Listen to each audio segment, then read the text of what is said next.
2. All right, there will be bourbon tonight with a good man from the X-Land, Twitter, Buffalo guy Ron. How you doing, brother? I'm doing great, my friend. Good to see you, sir. You as well. Oh, please, sir, hardly. Ha. All right.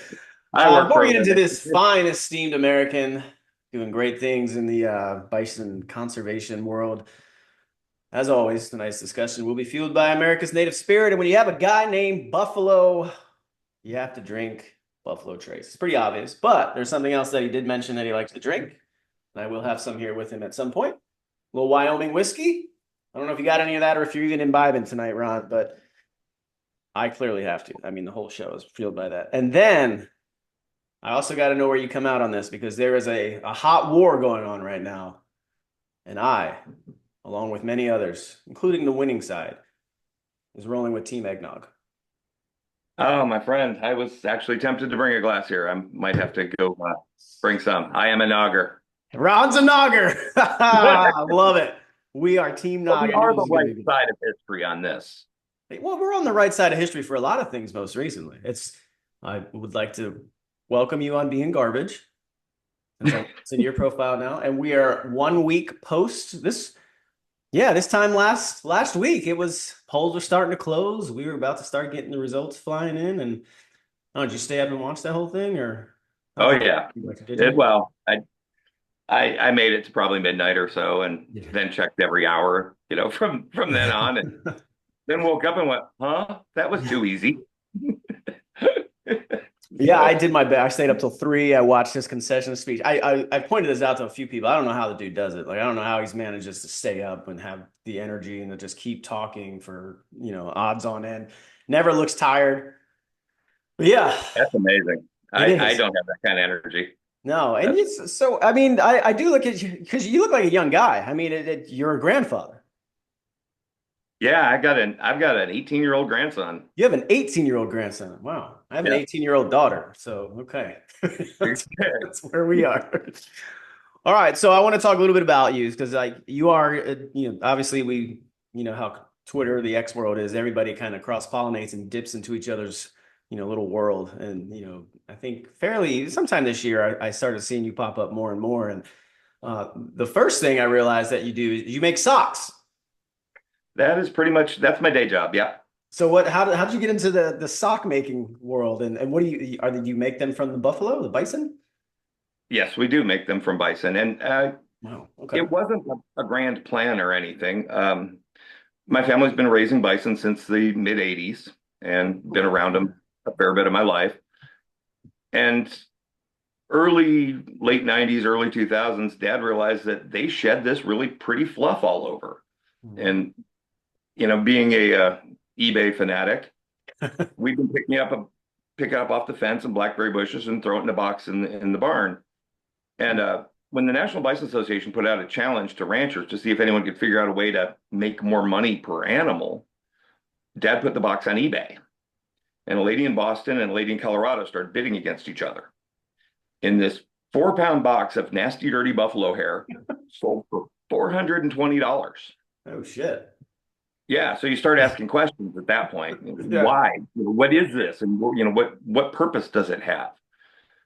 Well, the lady Boston became a very good friend. She was a master spinner, and she explained how it is carded and combed and then spun into yarn and knitted into garments. And we were kind of like, wow, that's how you make stuff. Um, so we started working with ranchers around the country trying to harvest this fiber. It's called the Brown Hair Project back then.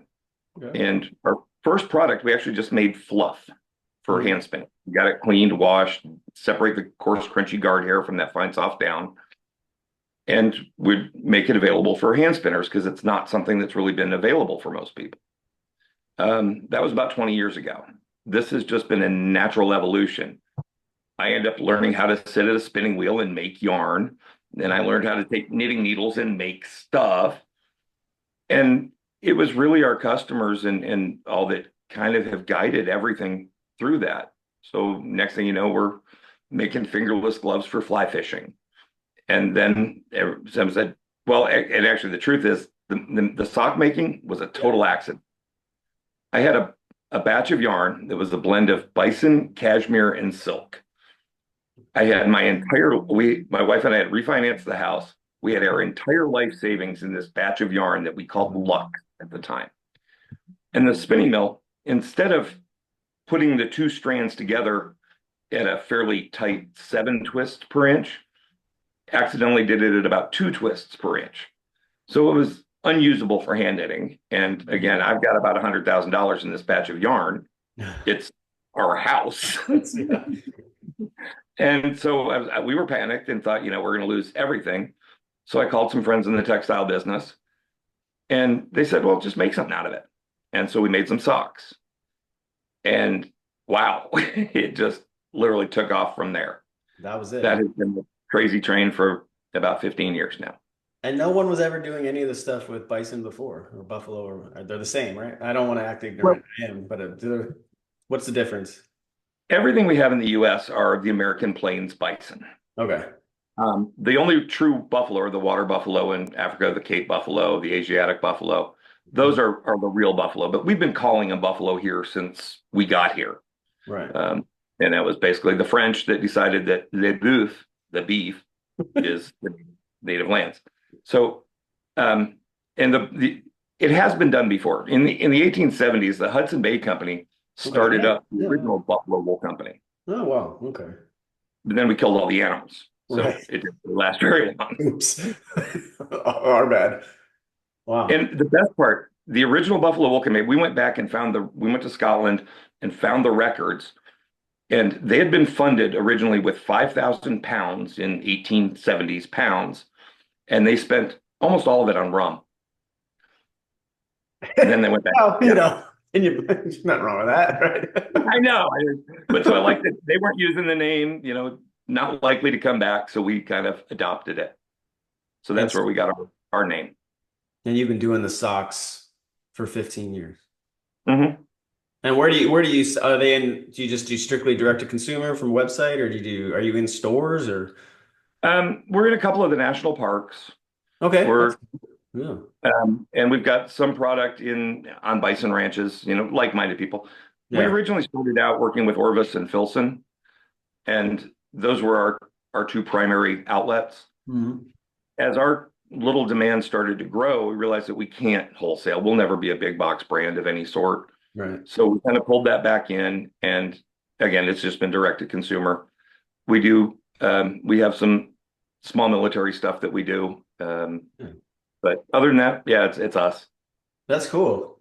So 15 years of doing that. That's awesome. And you said your dad was originally a bison farmer, or is this something Yeah. that's always been in your family? No, he was an attorney, and Okay. we moved to Texas in the 80s. And what do you do when you move to Texas? You buy a ranch. So I'll never forget the first day he came back from the livestock auction. He came back with two bulls and a cow. Two bulls and a cow. Okay. Yeah. And you know what you get when you have two bulls and a cow? A party. A really tired cow. Yeah, that's good.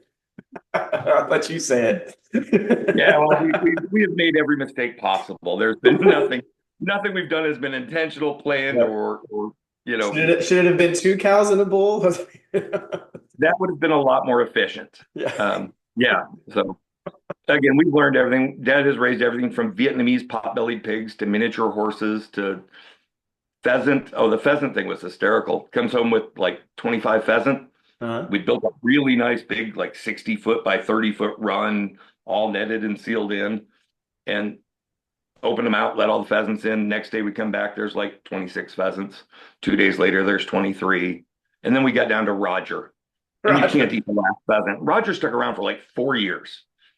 There's really not much point in having one pheasant.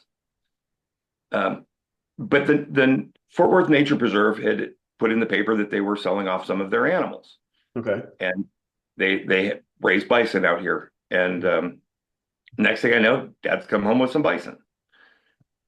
And where and what part of Texas do they raise them? This is North Central, just North south of Fort Central. Worth. Okay. Oh yeah, Yeah. okay. So you're going through the bio, man. Like you have so much. There's tons of stuff I obviously want to ask you, but one of the things that really sticks out is so you were originally a chef. That was my life plan. That was Yes. the plan. How did you? I What like made you? to eat. Well, I like to eat too, but I love watching chefs and experiencing restaurants and different cuisines and all, but I've never wanted to actually pursue that route. So I was just, so what made you embark on that besides the love of food and eating? Well, I honestly I don't know. My mother was an absolutely horrible cook. Um, yeah, I mean, she was god awful. I mean, the best thing she Wow. could make was reservation. So, as a child, when I wanted dinner, it was easier just to go make it than like wait for her to try and throw something at us. And so when I guess I was 11 or 12, my parents' idea for my allowance was to buy me a 50-pound bag of flour. Oh, wow. And back then it was Oh, like $67, which was that's, kid's allowance in the 80s. that's a lot of And flowers. it is. And I would take that bag of flour and I could turn a 50-pound sack of flour into 51-pound loaves of bread. And I would deliver them around the neighborhood. We called it the Willow Bend Bakery. So that was how I got started. And who wouldn't want a $1.50 loaf of bread delivered to them hot on a Saturday morning? Yeah, that's not bad, man. So that was really how I got started with that. So what did you so it said you got into, were you a chef or did you do something specific and investing Well, in I restaurants, or did. how was it? I trained in as a French saucier, Oh, and wow. Yeah. then ended up my first actual restaurant that I was the chef de partie of was an Italian restaurant. Okay. With not trained for that or anything, but it's not that hard. Yeah. And then next thing I know it, I'm getting married and family on the way, and I needed a better paying, more stable job. And I ended up going to work for a Mexican food chain. And the wife likes Mexican food because, Who doesn't, right? So, right, people do. And yeah. so I ended up with a small chain of Mexican restaurants here in DFW. Oh, cool. Okay. Yeah. You still have them, or have you moved on from that? No, no, I moved on 20 years ago. When we got I got to, I had a couple of partners. They bought me out in like 2004. Okay. The restaurants are still going on, but Yeah. I haven't done it in a while. I still do silly stuff like volunteer to cater for, I just did the Bison conference 2 weeks ago. Nice. So you still cook? I still cook. All right, give me your go-to. What's your all-time specialty? What would you, if you were challenged to cook something, what would it be? If I wanted to impress you, I'd throw something in the smoker. Oh, That's sort of my go-to, and I'm currently building the world's weirdest smoker. world's weirdest smoker. My brother just bought one and he's been smoking stuff like nonstop, sending pictures to us in the family chat. So that's got to be Beautiful. an investment for myself as well, I think. Well, it's fun. It's easy. We raise animals here. My wife and I Yeah. have stuff, and we grow our own food. And there's nothing easier than throwing a brisket in the smoker and then having family over for dinner. It's But nothing. It's delicious though. It's it is, it is. that's And but I have no problem cooking anything. My mother ended up basically converting to Korean at one point. oh wow. So she was a martial artist and really got into that. Um, I don't know. I don't mind. I like cooking anything. We are just weird. We make all our own stuff, all our own spice mixes and teas and Oh, really? condiments. So are you pretty isolated where you're at, or is it just you just like that lifestyle and you've always kind of lived it? Um, we really didn't live until COVID. Prior Ah. to COVID, we were on the road about 50 weeks a year hawking socks. We'd Oh, travel really? from hunting show to sheep and wool festival to what Shit. you name it, Yeah. all over the world. COVID hit. We had a chance to buy. We needed to expand. We needed Yeah. more warehouse space. We had a garage. We had a storage locker. We had converted all the girls' bedrooms into product rooms. And so we looked at a commercial building, and it was cheaper for us to buy a ranch than it is to rent a warehouse. So we've Wow. got a big horse barn. We concreted it in, and it's our warehouse now. And then we have all this land and a house, and we got lucky. So you never got back on the road after COVID to go back that way? It just doesn't make sense anymore. Not really. Things kind of, again, our customers are just the most wonderful people in the world. And when we thought we'd lost all of our, basic source of income and all that, all of a sudden the online stuff just blew up Well, cool, man. in a very good way. We have since decided that we will pick where and when we want to go to places Yeah. and what events we want to do. So we still do a few. We just we do the Alaska State Fair because I get to spend a month in Alaska.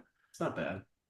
No, and it's one of our better markets. So, Yeah. we get to live in a little shed on the fairgrounds and enjoy that. You know where you should start planning for, because I don't know if you've seen this already, but once Trump takes office again, he's planning to do this massive 250th American birthday party up here.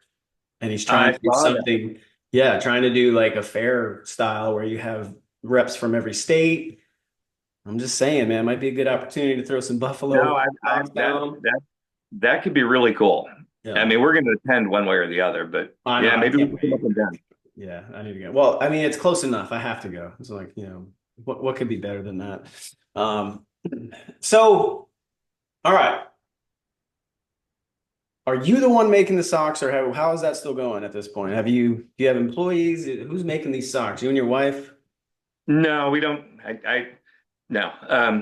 What we really do, and here's the process in a nutshell, is we shear the hides at the packing plants. Bison are Mhm. ranch raised for meat, so we will go up and in the winter months when they have the heavy coarse hair, the heavy shaggy fur, Yeah. we'll shear the hides, and Okay. then we send it off to get it scoured and washed, and then we send it to another mill that separates that guard hair from the down, and it's called the dehairing process. Okay. And then it goes up to Wisconsin and gets spun into yarn.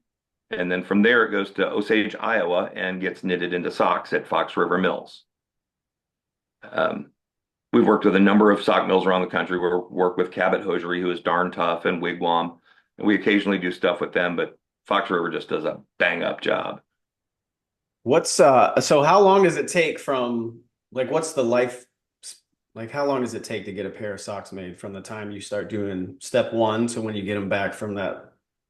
It's about a year. A year Yeah, for one pair of socks.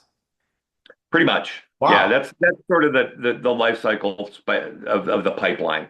So we Yeah. have to keep fiber, you know, at the scouring mill getting washed. Then we have to keep the dehairing process is really slow. They can Yeah. do maybe 10, 15 pounds a day on a typical machine. Um, we're working with a new producer who can do like 40 to 50 pounds a day. I can sell more than 50 pounds a day. Yeah, So how many socks does that make? um, depends on the yarn blend. I mean, we do a couple of different blends, but you figure like our Trekker socks, which are big, thick, heavy ones. Well, here we go. Um, Yeah. these are on a large, these are 3.5 pair per pound. Okay. Wow. So that's Those are not a heavy. lot. Yeah. They are. But That'll then be we some have good other field socks socks. that I can gotta get get about those. 8 pair per pound. Okay.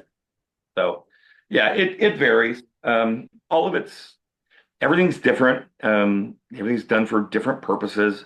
Pretty much everything was done based on somebody telling us, if you do this, this would Yeah. be awesome. Yeah. Continuous improvement, man. That's awesome. Yeah. Exactly.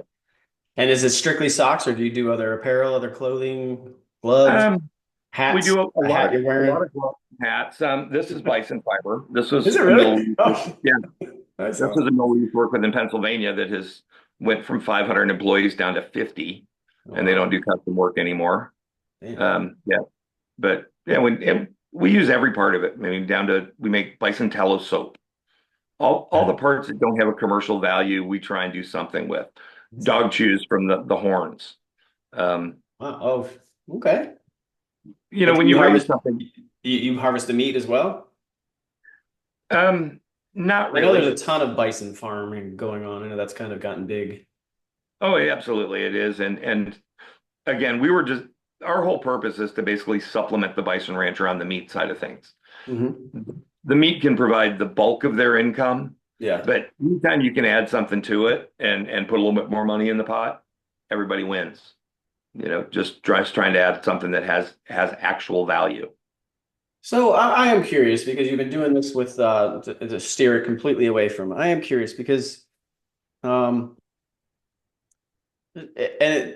forgive me if you're not a spiritual. I don't know if you're a spiritual person or not, but I converted to Catholicism this year, right? And so I remember one of the things in the RCIA class was um someone brought up like, hey, what about animals? And the father that was the priest that was teaching the RCIA class, he's like, this is always a fun conversation I have with our elementary kids that are in the the schoolhouse is like, no, your pets aren't coming to heaven with you. That's not what their purpose is. Their purpose is for you here. And I was like, man, and it's something that I've talked about. I was talking about this with Terry Shepard when he was on. We were just talking about pets, and he brought up a book about something with pets and Catholicism and all. And then I got to thinking about, um, I read it. I can't remember who the quote was from, but it was either a priest or a bishop. He talked about how, animals weren't given the ability to speak because it's a way to teach humans patience, right? When you're raising an animal. So I'm just curious to bring that all the way back to what I'm trying to get to is what's the personality of a bison? Like, are they like, how is that? Because I've seen some, like Dale Stark, right? I'm sure you probably know of him or follow him on Twitter. You see like his Yeah. farm. He's got like some of those cows and those llamas. They've clearly got some like really fun and playful personalities. But so I've never been around a bison. I have no idea what they're like. Well, sorry off. I love Dale very much. He's a really good guy Yeah. and a friend, and Oh. I really enjoy talking to him, working with him, and all that. And yes, the animals do have a spirit, and especially with a bison, if you just sit and watch them, there is a connection, and they know you're there. You know they're there. They know their purpose, and they know what they're designed to do. Hmm. And as far as having a personality, they're all different. Like, we all have different quirks Mhm. and such. And being around the bison, we've had playful ones, we've had interesting ones, and that's the animal you really don't want to have in your pasture. Um, we've had calm and docile ones, and we've had ones that will come up and really watch what you're doing when you're doing something in the barn or around. Um, Like a cat. there is a sentience to them. So general personality, they're bigger than us and they know it. Yeah. We don't, they understand that we affect their lives very little unless they're caged up, crowded, and waiting for us to bring them hay. Yeah. And at that case, at that point, that's really not much of a life for any animal, Right. and I don't think that they have a celestial spirit that's going to heaven at all, but they do have a purpose here on this planet, and Yeah. they do ground us, is what it is. Yeah. As I was just so you brought up how obviously you bring them in. But what is the best way for them to be kind of maintained like big open space that they just kind of do they cover a lot of ground throughout the day or are they fairly like one spot or what how are they? No, they do like to move, and Yeah. I do a little bit of consulting on helping new ranchers, Oh, and cool. really something that mostly I direct them to people smarter than me. But That's step the one in the general rule of consulting world, thumb, right? Is to find someone right? smarter. Let me pass you along to this guy. And it's just better for everybody involved. Mm. But the general rule of thumb is they like to have some place to go. In bison ranching, you can't have one. They are a herd animal. If you have Okay. one by themselves, they're going to go find a friend. And I don't care what you built your fence out of, it ain't going to. The trick is keeping them happy, letting them have a place to go. We used to keep our place split into 5 pastures so they could move from one to the next and feel like they were moving. And because that is just sort of the nature. They do roam. You do want them to have friends and food.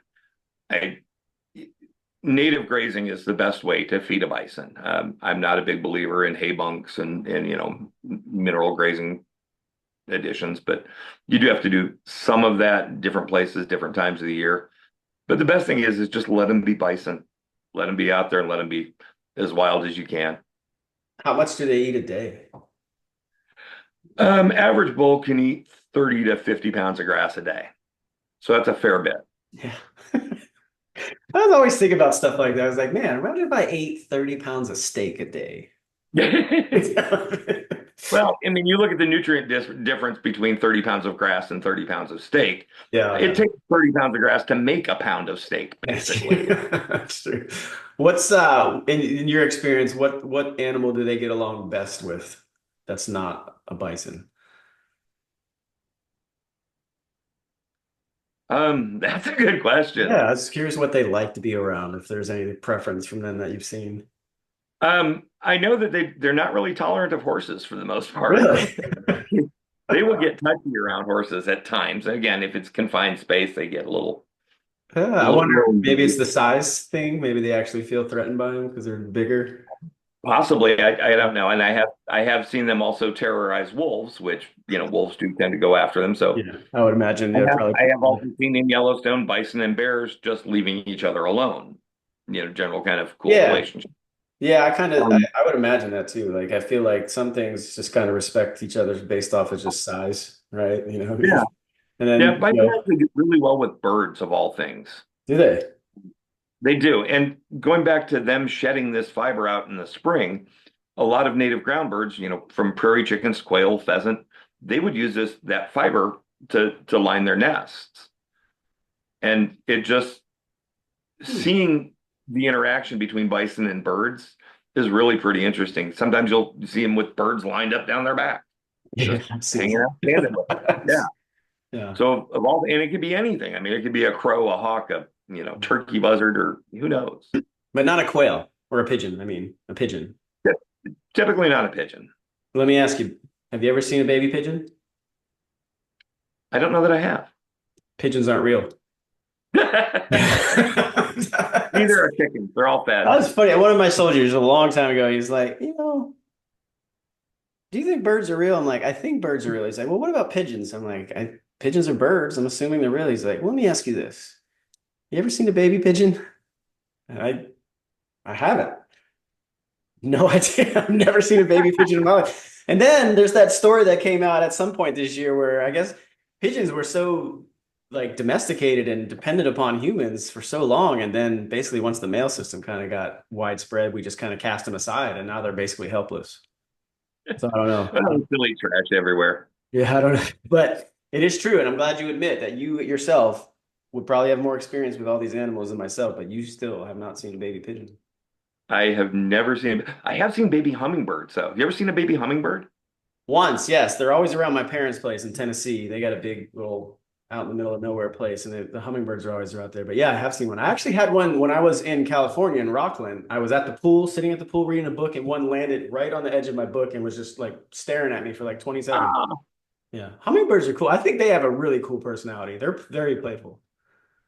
oh, they absolutely do. They are the neatest, and just watching them move is phenomenal. But Mm. I remember we were down in I don't know, I think we were Costa Rica or Brazil, and getting a nature tour from a 14-year-old kid that's showing us all these cool frogs and plants and trees and everything. Then he walks over and picks up a leaf and flips it over, and there's a little mud thing about this big. He goes, "Here's baby hummingbirds," and they were like the size of pencil erasers. Oh, I've They're never just seen anything like that. I've seen them like, little tiny. yeah, I've never seen them that small. Wow. Yeah, How did he find them? That's these are, that's crazy. I don't. The amount this kid knew was incredible, though. So Are they little, are they eggs in there? They gotta yeah, be eggs, they right? lay eggs, and but again, the eggs are basically about I don't know the size of a Skittle. That's yeah, those things. Hummingbirds are crazy because there's nothing else like them. They're just completely unique, and again, it kind of lends credence to maybe hummingbirds aren't birds either because they don't move normal. They're sitting there doing their little floaty thing, drinking honey. I don't know. They move like a drone. Yeah. Yeah. Well, then get back to pigeons. You watch how they move their necks. Like it's not natural. It moves all robotic. Like I'm saying, there's some questions to be asked, Ron. There are. It's funny. The most recent addition around here, my sister-in-law, who's our warehouse manager and shipping manager, brought us a bunch of guinea hens. Okay. Um, I know they're the guinea loudest. pigs. Oh, they're crazy. They're the loudest, most obnoxious thing you've ever heard. Really? It is like an alarm system around the house, but they will also go off at nothing. So No. not a really effective alarm system. Um, all right.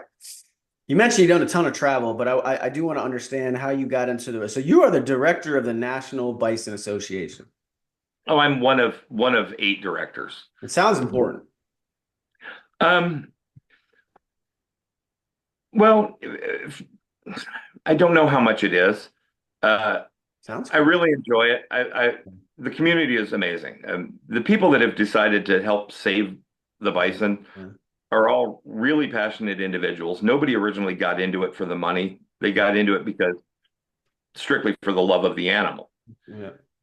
And so now our goal is to try and help make it profitable or at least sustainable so more people will want to do it because not everybody can go dump a bunch of money into just, trying to conserve an animal. Right. So my job is basically trying to help ranchers make a business plan, get their animals to market, help people get their situation set up, their fencing, their water systems and things like that, and just try and help be successful. What's So what is the average person that what are they looking at if they try to get into that world? depending on where you're at, around here it's about one animal per acre. Okay. So if you're looking at having a herd of 30 to 50 bison, Wow. you need some land. Yeah. And then you need some fencing. Mm. So, depending on where you're at, it can cost a lot or less. Um, and then you need breeding stock and then some sort of handling system, way to load them in and out, and make it safe for you and the animals. Um, Conservatively, I guess if you wanted to get into bison ranching, I probably wouldn't do it with less than like $250,000. Okay, that's not too vaulting. I was thought you're gonna be like, yeah, man, you need about 10 million and get you this ranch. No, and again, if you can finance the land, that's Yeah, that's a lot of it. That's the majority of the cost is the land. right. Where's the best place that you've seen for them? Is it Texas? Is it further north? There are bison ranches literally in all 50 states. That Wow. includes three in Hawaii. Oh, wow. Florida as well. Um, That's crazy. yeah, their native rangeland goes from north of Barrow, Alaska, down past Mexico City, Wow. from They're coast to pretty coast. adaptable to anything. Like nothing really They bothers. really are. They are the most suited to this land of anything that's been Wow. out there. And until we managed to kill them all off, they were the most successful species on on this continent. So I can't say anywhere's better than others. I look at places that have more rain and more grass because I'm sitting here looking at brown and crunchy out in my Yeah, pasture. well, that's a good point. So maybe Grass is Florida is a important. good thing. Yeah. Hmm. For me, I would look seriously at, Kentucky, Tennessee. Yeah, there's in Tennessee, there's a lot going on there. Yeah, that There is. makes There's some beautiful grass out there. yeah. What is your experience with lemurs? With lemurs, Yeah. minimal. I've seen them Same. too. I'm just I, curious, I think I've like eaten where one once, but no, maybe not. I'm just curious where they're at because obviously Madagascar. I just saw this video of a guy on an island in the Caribbean where they're just walking around and he's got it just like hanging out on his shoulder. And I was just curious, like, where the lemurs at? Let me get some lemurs with the bison because you say they like to birds sit on top of them. I figured lemurs could probably do that, just hang out on top. That would be interesting. There are not a lot of native Yeah, North American lemurs, so. you make some socks from lemurs. That'd be good. Well, I'll tell you, we usually, I do a lot of stupid stuff just because it's me. And a couple of Yeah. years ago, we do an April Fool's thing every year, and 2 years ago, 3 years ago, I can changed everything to the Squirrel Wool Company, and had all these videos of shaving squirrels and making socks from squirrels. So until Fred came up, and then I thought, "Ah, I better not, make that all I mean, disappear." yeah, I've been thinking of doing that with my cat. As much hair as he sheds, especially once the winter comes or the summer comes, I'm like, dude, there's nothing left of you. I don't understand how you still full of hair. Like groom him. I swear, I just want to make like little mittens, kind of like you said, you make those fingerless mittens or those gloves for fly fishing. I can do that with my cat. Maybe I can figure that out. Well, That's gonna take a year though. there's a spinning mill in Connecticut called Still River Mill that specializes in spinning pet fur. All kinds of Um, yeah, mostly dog. A lot of dogs have a really nice undercoat that's really insulating. hmm. I have not seen other than I have seen crazy cat ladies spin their cat fur. Yeah, I'll I've do seen it. I'm a people crazy spin cat wire. dude. So, I'll do it. Joe, Joe Kent, he's got like, I think five of those really furry black cats. He could probably do really good with that. He's got the really long haired black cats that just run around. I think one of them's called Slayer. Pretty Well, cool. again, making stuff out of fiber isn't really difficult. I mean, making yarn is basically just twisting it together to get enough Yeah. friction to where it'll hold together, and then you just tie knots in it to put it into the shape that you want it. Pretty cool. Yeah. I don't have that skill, Ron, so I need to learn that. Because I have plenty of No, hair. yeah. I just came up my steps and there's hair like in the corner. I'm like, what are we doing? I just vacuumed this like a week ago. This makes no sense. All right. So let's get into some other stuff, Ron. Let's talk some bourbon. How'd you get into All Wyoming right. whiskey? Bison Rancher in Wyoming. Okay. John and Bud Flokini, they run the Durham Ranch. Great folks, run about 6,000 head of animals. And if you've Six. ever, yeah, they have a few bison. They are second only really to Turner in terms of number of animals. Wow. Um, and they're great folks. They have been so involved and supportive, and the bison industry wouldn't be many places without them. Yeah. And they started originally as a sausage company. Their grandfather was an Italian immigrant, moved to Reno, Nevada, started making sausage. And now, if you've eaten a crab leg basically west of the Mississippi, it comes from Durham Ranch or oh my God, I can't Crab? remember the. No, I'm trying to remember the name of their parent, the big company that above Durham, but oh, Sierra Meats. That's who it is. Oh, I They know basically, Sierra Meats. Yeah, I know Sierra yeah, Meats. they provide all the seafood for Vegas and everything Really? every. A meat company gets all the seafood? Yeah, What? they're just Do they amazing just people. own all the Alaskan fishing vessel? Really? Basically, That's what? they've contracted with everyone. They're That's just smart. yeah. So Sounds like it. I John, mean, that's John was pretty. the one who introduced me to Wyoming whiskey, and like I said, he does a couple of casks a year for friends and family, and That's awesome, man. I'm a little jealous of that. I do have a double cast bottle down there as well from a sherry oak, but no, it's cool because I was just noticing. I remember. I don't know if we can see this. So this is on the top of the Wyoming bottle. All right, there it is. Bison. Yeah, there you go. See, he's got one too. There you go. Yeah. yep, exactly. Yeah, that's cool. Yeah, and I can't remember how I stumbled upon Wyoming whiskey. I try everything, and I remember it being very damn good. And I think I might have been in my little early bourbon phase and maybe a little snobbish, like, oh, this isn't from Kentucky. It can't be that good. Right? Can't be bourbon. I Yeah. am from my Buffalo Trace glass, Yeah, there you though. go. Nice. I like that. Nice.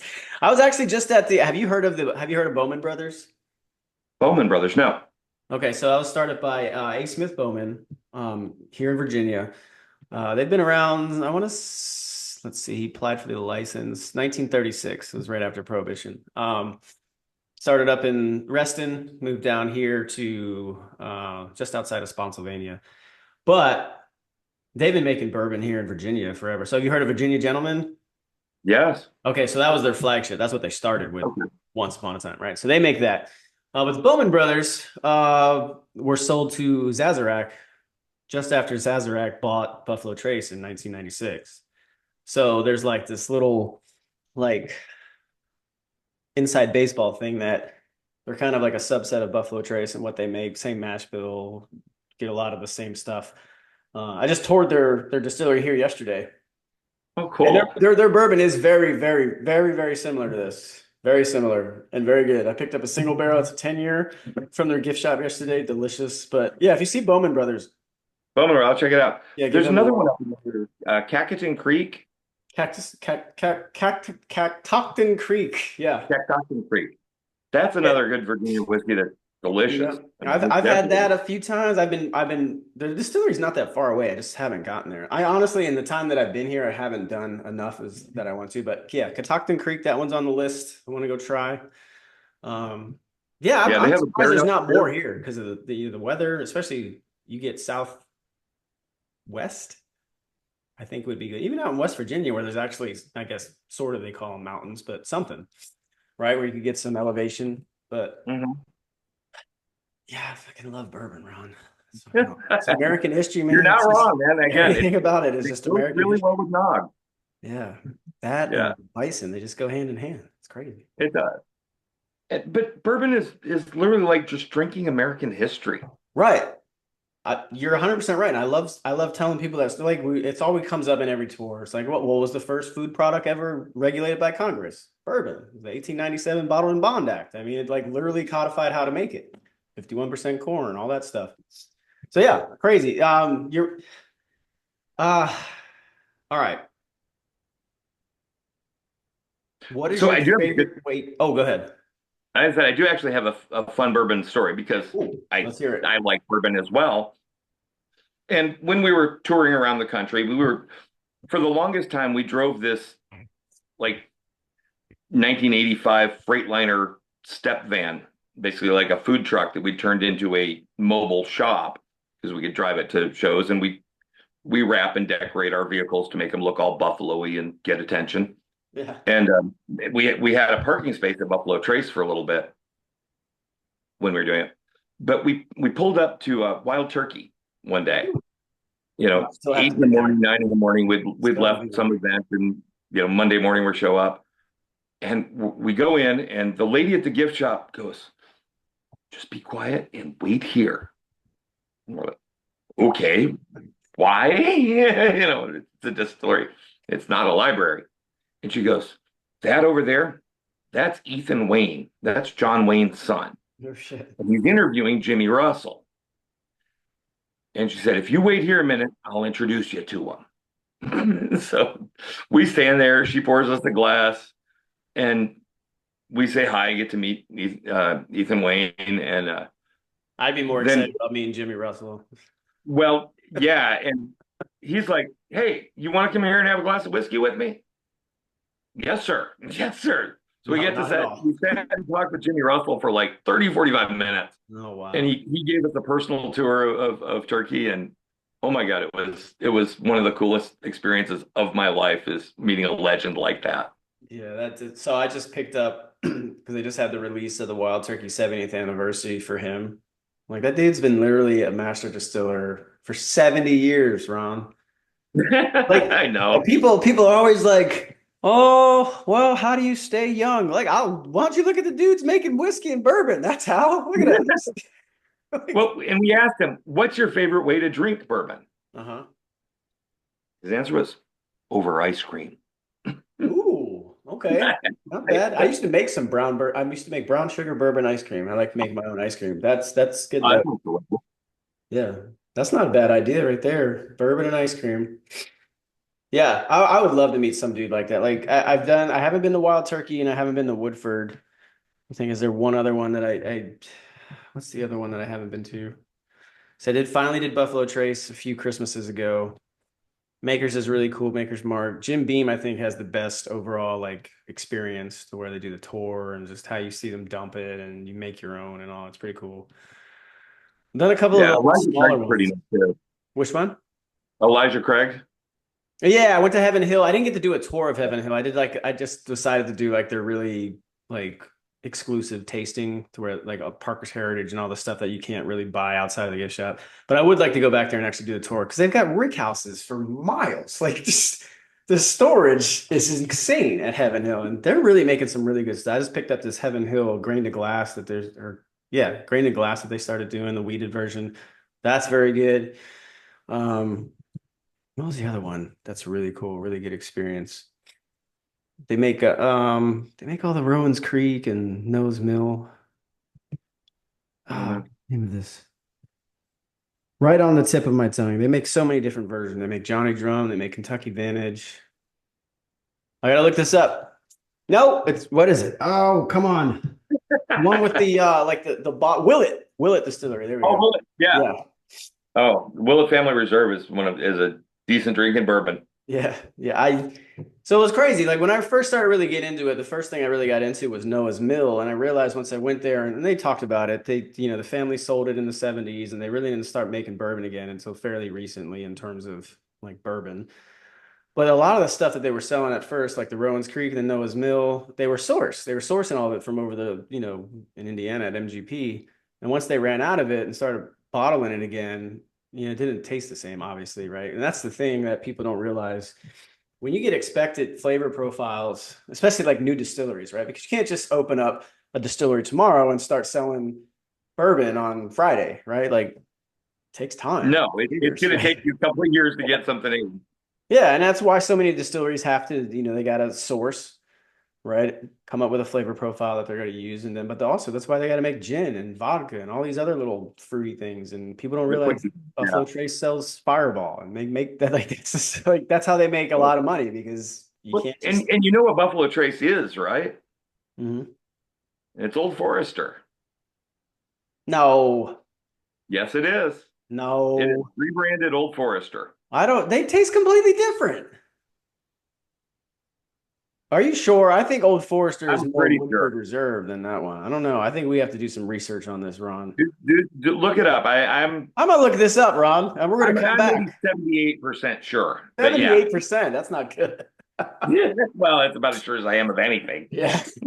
I am an expert on nothing, just so you Yeah. know. Old Forester, that's another one I really love. I love a lot of their stuff. Their stuff is very, very good. And it's everywhere. And that's what bothers me the most about like Buffalo Trace and just how popular they got. It's like you guys are it's very, very good. It's my favorite, but there's so much other stuff. You Oh, know, there is. it's just you're going nuts over a few things when there's so many really good things that you can taste and you're not gonna know that much of a difference. Yeah. But you'll drop Have $400 on you tried the something. bourbon cream yet? The Buffalo Yeah, Trace bourbon? yeah, yeah. Yeah. And I was part of the That's tour hard to yesterday. come So by. so Mary was the name of the woman of the Bowmans who had the 13 kids and ultimately ended up this. So they named it's a caramel bourbon cream. It's a little stronger proof than the one you're talking about. They only sell it here in Virginia, and that was really, really good. That was Ooh. really good. Yeah, that would have been dangerous. That was some eggnog. That'd be good stuff right there, man. Well, I will tell you that, one of the first things during COVID, again, we bought the farm, we started Yep. raising all our own stuff and kind of went back to my cooking roots and learning how to do stuff. So one of the first things I did is bought a still. Now I'm really getting. Come on, Ron. Now you got. Yeah, well, again, what else are you going to do? We're growing corn, we're growing wheat. Oh, I love it. Grass farmers is really what we do. So all it takes is literally good grass and water, and you got whiskey. You got something there, don't you? You got something buried somewhere that's aging right now, don't you? You don't have to admit it, but I'm willing to bet. I don't know. Maybe it's diesel fuel. I don't know. But it probably could work as it. Yeah, I no, I would love like if I could just if I woke up and had, Powerball money in my pocket tomorrow, the first thing I'm doing is buying land and I'm starting my distillery somewhere. Like that's all I want to do, just be to make bourbon. All right, well, let's make that happen. Okay, It's not hard, huh? what's that? Let's make that happen. Okay, well, I There's need the no Powerball reason. numbers. No, you don't. Again, when we started doing this, it was literally we had nothing. I remember one day we were on our way to an event. We were driving to a yarn show in Chicago, trying to Mhm. hawk yarn. We had $60 in our bank account. Damn. And I mean, we didn't have enough to pay for gas to get home. Yeah. Um, but and again, sometimes you think of these things that, if I had this, I would do this. Yeah. Why wait? Right. Just just do it. And there's things you can do, and it does take jumping out and not being afraid of failure or whatever could happen. I mean, you look at what's the worst that could happen, and you figure out what you can do. But don't wait to start your dreams. Do it. I mean, Yeah, whether you get no. a little cheap pot still and Yeah. make a batch for yourself, I know, I need who to knows? You I don't need know. to You start might exploring some of the local laws here around here. you might understand flavor profiles better than anybody. You might, Yeah. I don't know. Until you try it, you don't know. Yeah. Maybe I could just get a team together and just seize one of these major distilleries and just take it over by force. What do you think? I think we know a couple of guys, right? It's always the other way. Like they could always seize by force. But yeah. Between, put Clay Martin out front and, Got Clay. Joe. Yeah. Clay, There was, Joe, we'll get Red out there. Let's see, we'll get Grandpa. He could probably do he'd probably enjoy that line of work. He's really I adamant about think, taking on the I cartels think right we could now. take So over every distillery really quickly if we needed to. I'm just saying, there's not a lot of security at these places.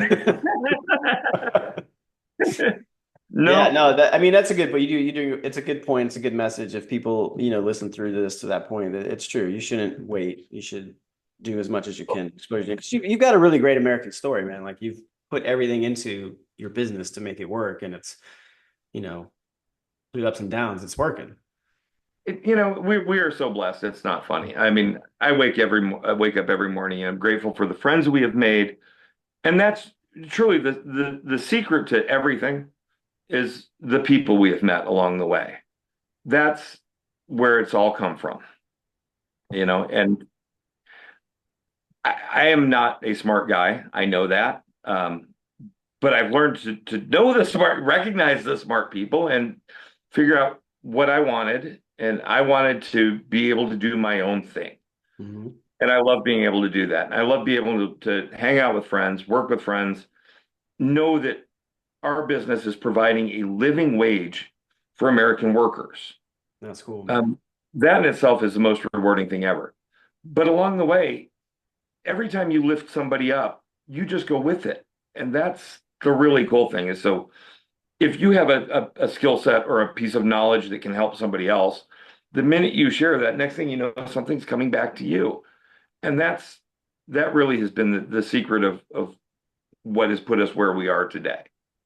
So I'm So curious, and you're nice, man. I'm not trying to make you into like, let's turn this into some political thing, but I listen to what you just say, and I know it's in your bio. So I'm curious when you hear, knowing everything you've done from your life experience, how you do what you just described, and you hear the sitting president essentially refer to you as garbage. What do you take from that? Like, how does that actually make you feel?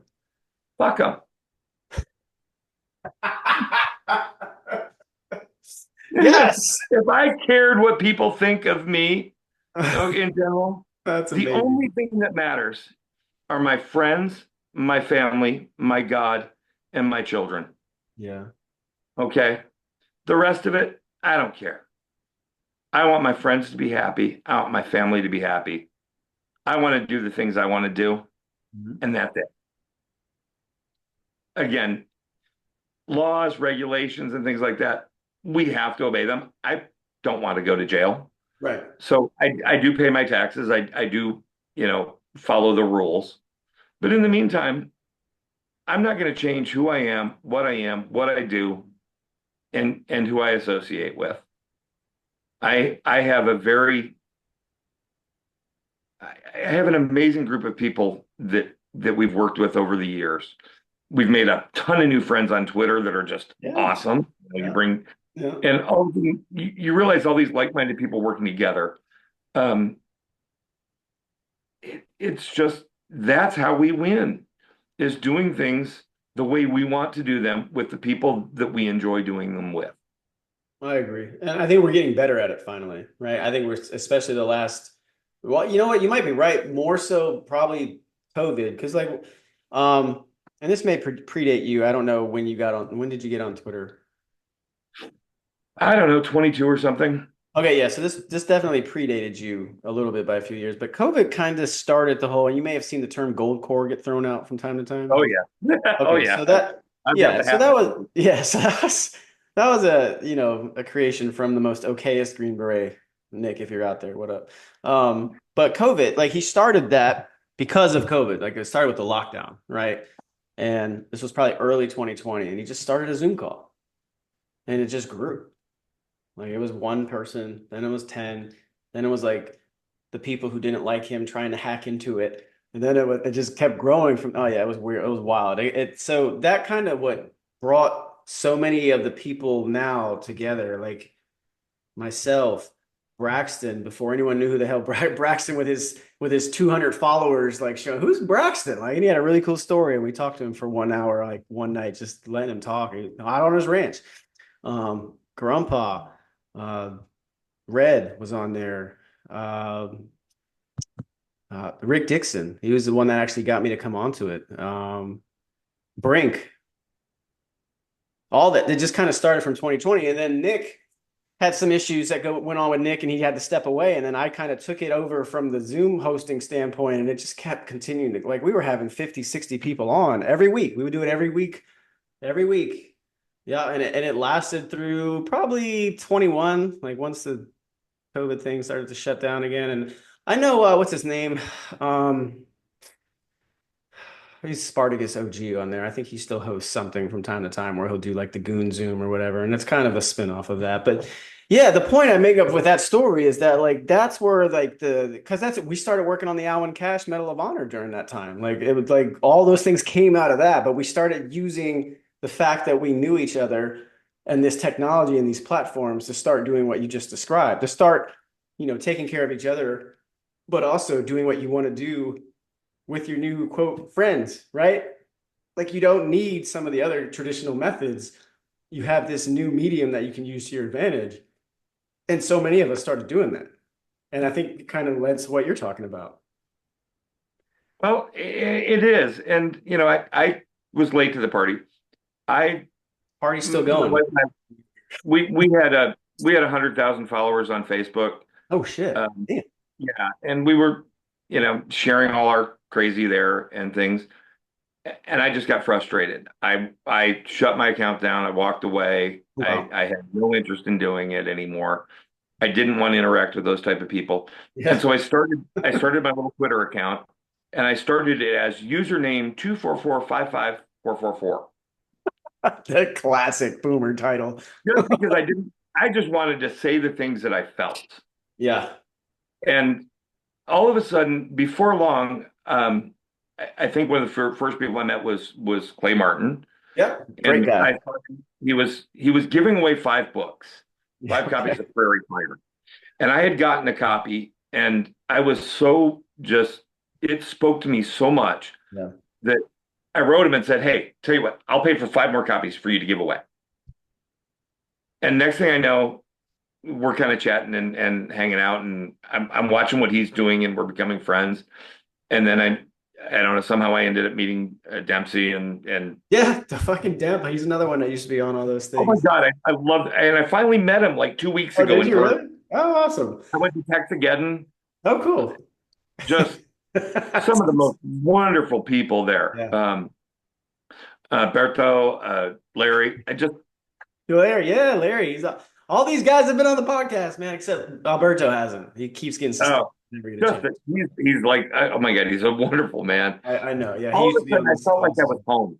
I felt like I found people that got me, that that I understood where they were coming from. They understood where I was coming from, Mhm.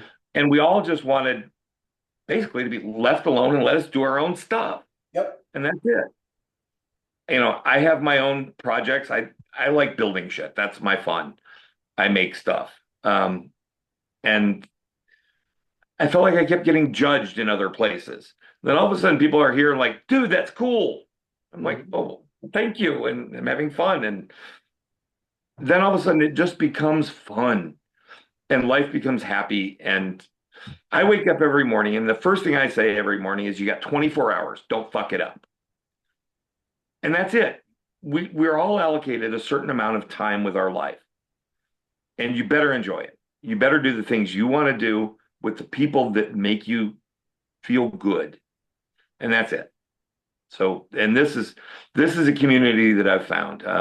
I sit and watch Dale, and oh my God, if I had been able to do that with my family, the things that he is doing, It's pretty cool. teaching his kids about raising animals.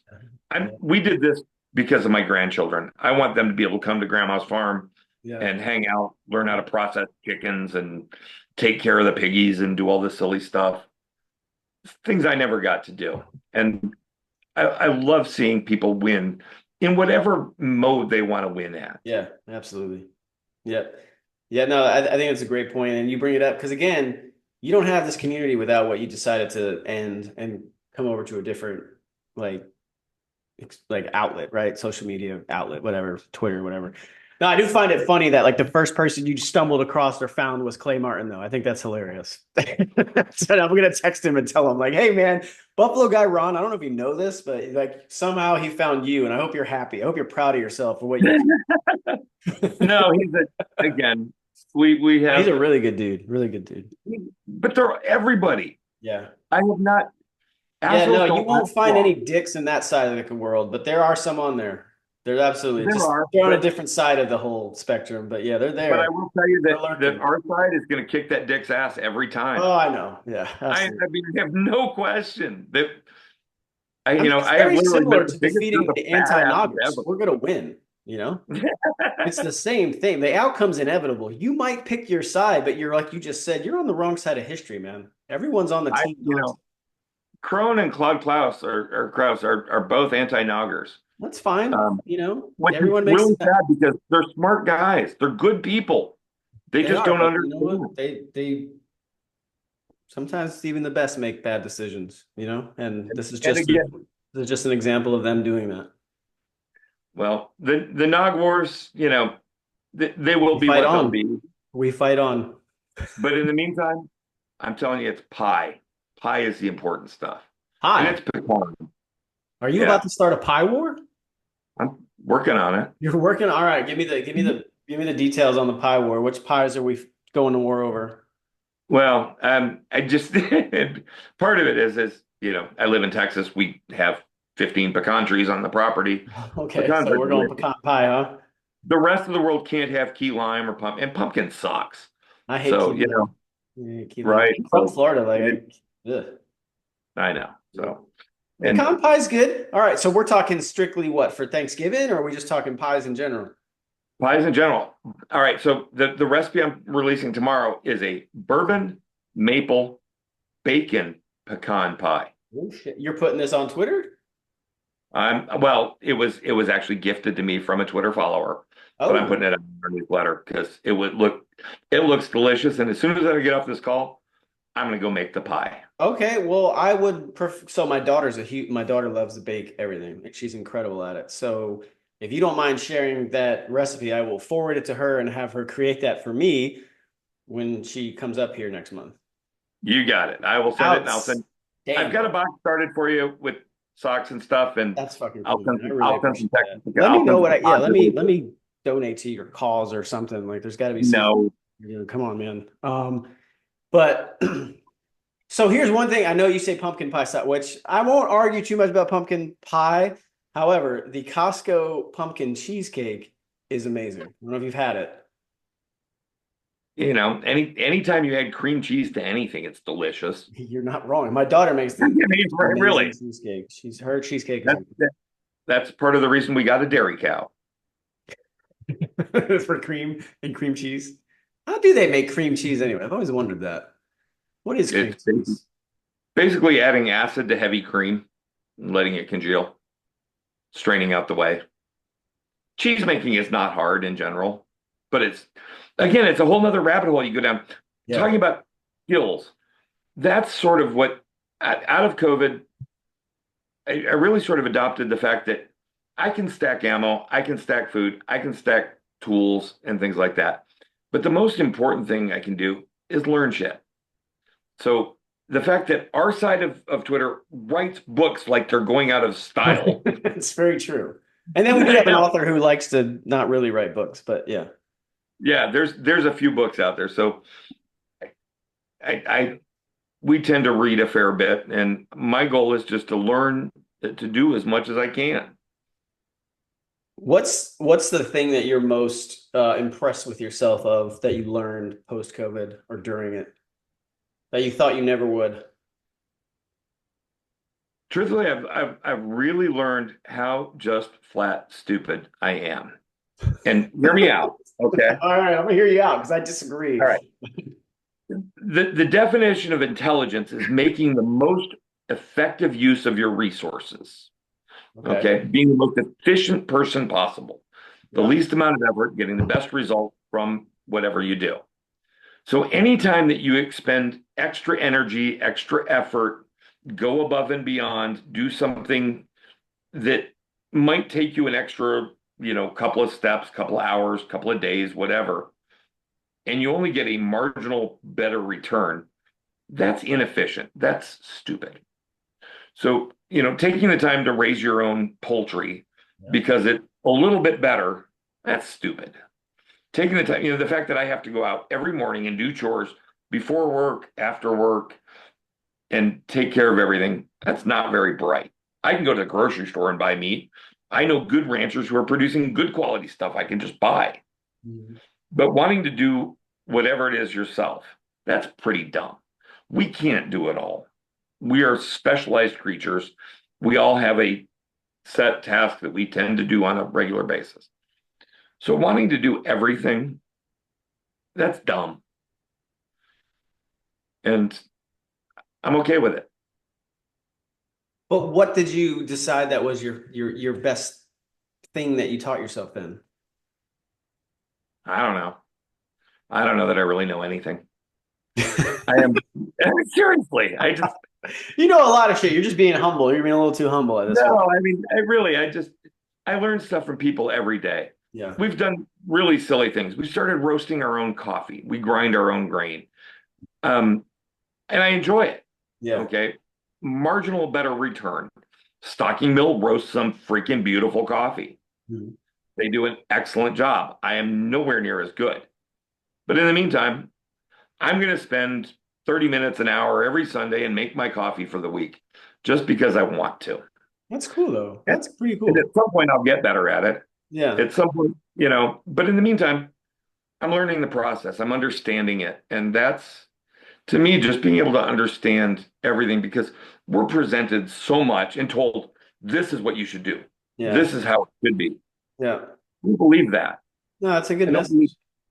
yeah, That's a really good message, man. You're right. I think people, and then it goes back to what you said, why wait? Just start doing something, but also like learn the process behind things that you're interested in. Right. yeah. I mean, there's a million things that might want to know or do or whatever. Yeah. Um, I'll be honest, going into COVID, I'd probably shot a rifle 5 times. Hmm. I'm a bird hunter. I'm great with a shotgun. Never really spent much time with a pistol, but so through COVID, following the group that we're in, I got a chance to learn and practice, and the amount of people that share just wonderful information. Yeah. And all of a sudden, I know something I didn't know yesterday, and I've grown as a person. I love that. I like being able to not have to rely on somebody else for, how to install a brake or change a Yeah. transmission, whatever. That is cool. No, that's cool because that's the other thing. I think that's been the best thing to come out of the whole YouTube phenomenon, man. Like, there's so many things that when I need to know, I'm like, let me just fucking YouTube this shit real quick, do it myself, or skip the whole, let me give some dude $200 to do something I can do myself, right? I And think then the you first time, understand it. yeah, like I Yeah. think the first thing I did with that, it was probably something as simple as what I changed my like windshield wipers years ago for the first time. I was like, let me just Google this real quick. Oh, this is simple. Why would I go pay someone to do this? I can just buy them for $4 at Costco and put them on myself in 2 minutes. Yeah, no, I think the more, like you said, the more you know how to do, or just the more you can kind of understand and grasp, like it's valuable, man. And again, you may not because I think too many people get caught up on, am I making money doing this? It doesn't matter. Like you're fulfilled in other ways. It's the fact that you're self-sufficient with something that I think a lot of people neglect. And there's just this stupid tweet going around yesterday that so many of us engaged with. I think it started with the oil field rando guy who's a huge reach and account. So obviously it gets so many more views, but it was some woman talking about, I get tired of being asked if I can cook. Can you build a house? And it's like, I saw that. yeah, and she's just so dug in on the fact that, well, you can just pay other people to cook. It's like, it's not about whether you can pay people to cook. It's like, it's kind of an important just skill, right? It's pretty easy and it's pretty rewarding. And it's whether you look at it as a negative, like, oh, I have to cook to find a husband. No, it's not even that. Like, can you cook? Like, can you just cook? Yeah, like, and if you can't, it's very easy to learn. Like you follow a recipe, you look at it, you learn something new, you figure out new cuisine, like whatever it is you love to order so much, figure out how to cook it yourself. It's so Make much yourself easier. exactly, It's exactly. Make yourself happy. And yeah, then all of a sudden you realize that I can tweak it because I like it different, this way. right? I like it Yep. this way. Yeah. And then all of a sudden you realize, okay, well, I can go out and I can go shoot that bird or that deer or that pig I would love to and do I that can make too. I've never sausage done and I like sausage. Or I can grow poultry, and it's I very beginning of COVID, I saw a guy on Facebook um, talk about a community chicken purchase program.